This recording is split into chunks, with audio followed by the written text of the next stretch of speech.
नमस्कार। मैं डॉक्टर मनीषा चोरडिया, राजकीय स्नातकोत्तर महाविद्यालय प्रतापगढ़ में हिंदी की एसोसिएट प्रोफेसर और कार्यवाहक प्राचार्य हूँ। आज हम रामधारी सिंह दिनकर और उनकी काव्य कृतियों के बारे में जानेंगे।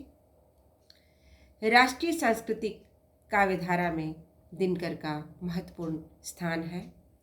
रामधारी सिंह दिनकर का जन्म जिला मुंगेर के सिमरिया नामक स्थान पर 1908 ईस्वी में हुआ था।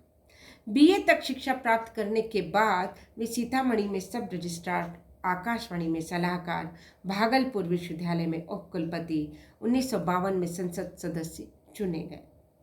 वे राज्यसभा के सदस्य तथा भारत सरकार के हिंदी सलाहकार भी रहे।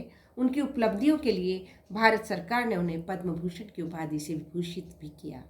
उर्वशी 1972 में महाकाव्य पर दिनकर को हिंदी का श्रेष्ठ साहित्यिक सम्मान भारतीय ज्ञानपीठ पुरस्कार भी प्राप्त हुआ। इस राष्ट्रीय जागरूक कवि का 1974 में निधन हुआ। प्रमुख काव्य कृतियाँ: रेणुका 1935, हुंकार 1940, रसवंती 1940, सामधेनी 1947, नील कुसुम 1955, कुरुक्षेत्र 1946, रश्मिरथी 1952, उर्वशी 1961, द्वंद्व गीत, परशुराम की प्रतीक्षा, दिल्ली, धूप और धुआं, नए सुभाषित, कोयला और कवित, वेणुवन, आत्मा की आंखें, उजली आग, बापू, इतिहास के आंसू आदि प्रमुख काव्य कृतियाँ हैं। दिनकर का काव्य सच्ची अनुभूति, संवेदना, वैचारिकता का काव्य है। उनके काव्य में सामाजिक समानता, आर्थिक विषमता का अंत, जन जागरण का समर्थन, युद्ध और शांति, प्रेम और सौंदर्य, काम और आध्यात्म में उभरने वाले विसंगत मूल्यों का तीव्र विरोध मिलता है। कहीं कहीं पर मर्म को तिलमिला देने वाली व्यंग करने से भी कवि नहीं चूका है। भारतेंदु हरिश्चंद्र से शुरू हुई राष्ट्रीय सांस्कृतिक चेतना की यथार्थवादी उष्ण काव्यधारा को उनके बाद हरिओंद, मैथिली शरण गुप्त, बालकृष्ण शर्मा नवीन, माखनलाल चतुर्वेदी, सुभद्रा कुमारी चौहान एवं रामधारी सिंह दिनकर ने ही आगे बढ़ाया, राष्ट्र की आत्मा को झकझोरा व जगाया। अनल के कवि दिनकर ने ओजस्वी स्वर में राष्ट्रभाषा, भारतीय संस्कृति, समाज के उज्ज्वल पक्ष को जनता के सामने रखा तथा बुराइयों का जमकर विरोध किया।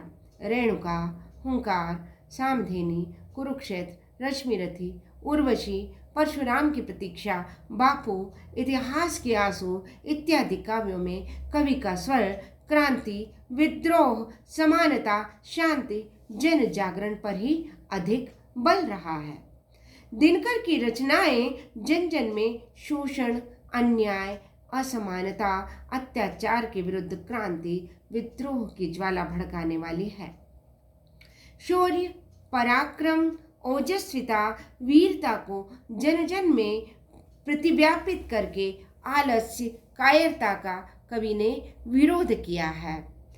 अपनी मातृभूमि के कण कण के प्रति त्याग, बलिदान एवं उत्सर्ग के भाव जगाना ही कवि का प्रयोजन रहा है। दिनकर के काव्य का अनुशीलन करने पर ज्ञात होता है कि दिनकर राष्ट्रीय सांस्कृतिक काव्यधारा में सर्वोच्च स्थान के अधिकारी हैं। वे अपने समय के सूर्य हैं। हुंकार एवं ओज क्रांति के कवि दिनकर।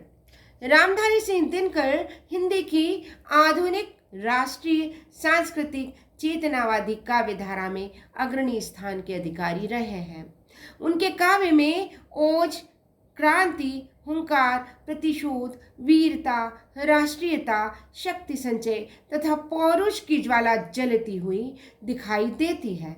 कवि ने हुंकार, परशुराम की प्रतीक्षा, सामधेनी, इतिहास के आंसू, रसवंती, द्वंद्व गीत, रेणुका, धूप और धुआं, सीपी और शंख, दिल्ली, चक्रवात तथा नए सुभाषित नामक रचनाओं में अपने इसी ज्वालामयी ओजस्वी स्वर की अभिव्यक्ति दी है। यथा क्रांति की भावना, दिनकर की रूस एवं चीन में स्थापित साम्यवादी विचारधारा से काफी प्रभावित हुए। यही कारण है कि उन्होंने अपने काव्य में वर्गवाद, पूंजीपति एवं मजदूर का जमकर विरोध किया है। हुंकार कवि की यह पहली रचना है जिसमें विप्लव एवं विद्रोह की आग बरसाने वाली कविताएं संकलित हुई हैं। कवि ओजस्वी स्वर में भ्रष्टाचार, नेताओं तथा जनता का शोषण करना, विलासिता एवं दिखावटी शांति का तीव्र विरोध करते हुए क्रांति का आह्वान करते दिखाई देते हैं।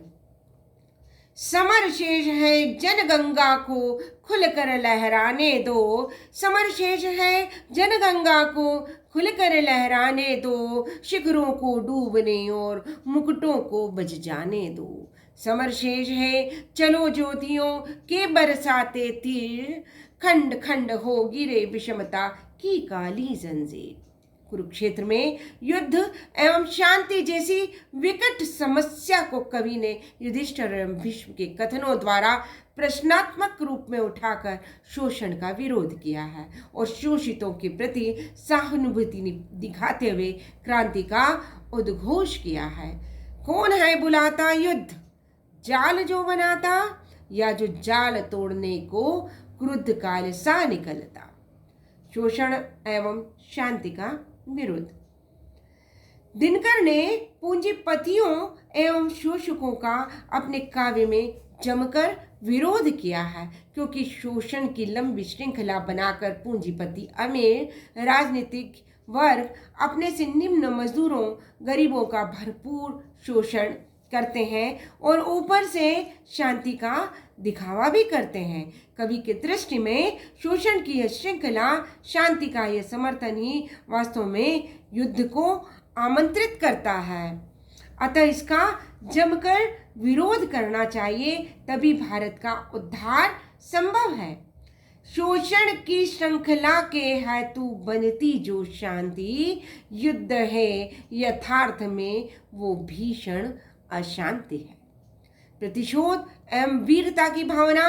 दिनकर का मानना है कि निरंतर शोषण को स्वीकार करना, पूंजीपतियों शोषकों के सामने झुककर सलाम करना, अहंकार को ठेस लगने पर भी स्वाभिमान का जागृत न होना, आत्मा के बल, दया, करुणा, अहिंसा का समर्थन, ये सब पौरुष की कायरता, क्लीबता को दर्शाती है। करुणा, दया, क्षमा ये मानवता की शूरवीरता के घोर कलंक है, महापाप है। सहता प्रहार कोई विवश कदर्य जीव, सहता प्रहार कोई विवश कदर्य जीव, जिसकी नसों में नहीं पौरुष की धार है। करुणा क्षमा है क्लीब जाति के कलंक कोर, क्षमता क्षमा की शूर वीरों का श्रृंगार है। प्रतिशोध से है होती शौर्य की दिशाएं दीप्त, प्रतिशोध से है होती शौर्य की शिखाएं दीप्त, प्रतिशोधहीनता नरों में महापाप है। सांप एवं सिंह के उदाहरण देते हुए दिनकर ने प्रतिशोध लेना मानव का जन्म सिद्ध अधिकार बताया है। जग में प्रदीप्त है इसी का तेज प्रतिशोध, जड़ चेतनों का जन्म सिद्ध अधिकार है। पौरुष एवं मानवता का समर्थन। दिनकर का काव्य पौरुष की जागृति एवं जन जागृति का काव्य है।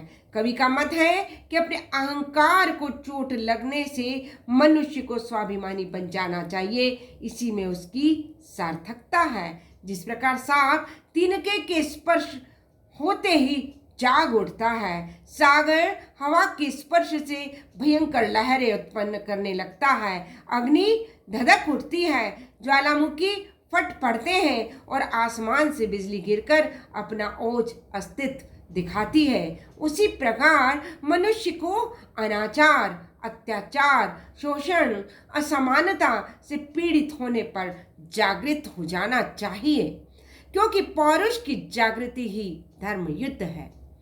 पुण्य खिला है चंद्रहास की विभा में, तब पौरुष की जागृति का हाथी धर्म युद्ध है।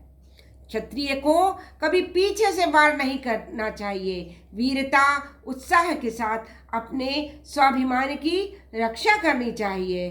अगर मनुष्य शोषण, अपमान, अत्याचार को सहन करता है तो वह मानवता की हार है, ईश्वर के समानता के अधिकार की घोर अवज्ञा है और मनुष्यता का मरण है। ऐसे में युद्ध विप्लव ही हमारा धर्म है। सहना उसे ही मौन हार मनुजत्व की है, ईश की अवज्ञा घोर पौरुष की शांति है। पातक मनुष्य का मन मरण मनुष्यता का, ऐसी श्रृंखला में धर्म विप्लव है, क्रांति है। समस्याओं एवं संकटों का निदान।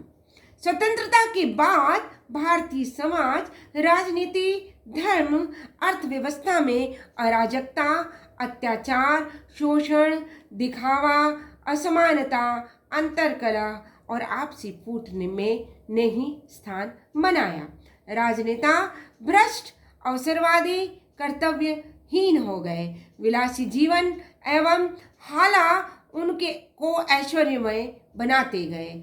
चीनी, पाकिस्तानी आक्रमणों ने भारतीयों को हर मोर्चे पर लड़ने के लिए विवश कर दिया। समर शेष है कविता में कवि उज्ज्वल विलासी दिल्ली की उपेक्षा करता है और समस्याग्रस्त ग्रामीण जीवन के अंधियारे के स्थान पर उजाला करना चाहता है।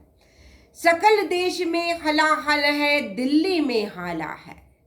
सकल देश में हलाहल है, दिल्ली में हाला है। दिल्ली में रोशनी शेष, भारत में अंधियारा है।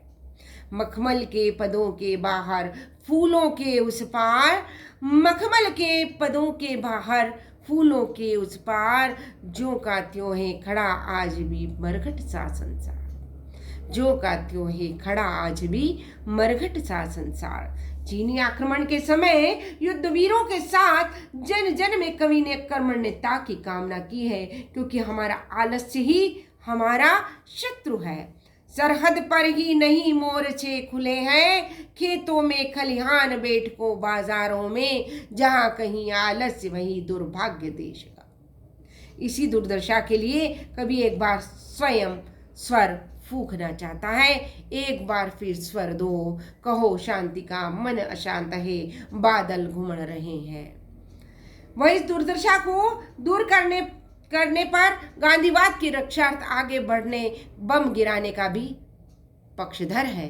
गिराओ बम, गोली दागो, गांधी की रक्षा करने को, गांधी से आगे भागो।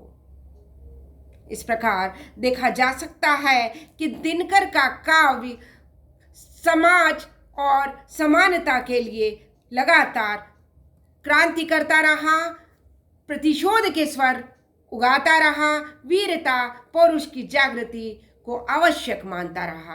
कवि की दृष्टि वर्तमान समस्याओं की ओर भी रही और कवि ने व्यंग्यात्मक वाणी अपनाकर ओजस्विता का भी बखूबी परिचय दिया। दिनकर में निर्भीकता, त्याग, बलिदान, कठोरता, स्वच्छंदता, हुंकार एवं ओजस्विता कूट कूट कर भरी है। अतः दिनकर निर्विवाद रूप से हुंकार, विद्रोह, विप्लव एवं पौरुष के कवि हैं। आज इतना ही, धन्यवाद।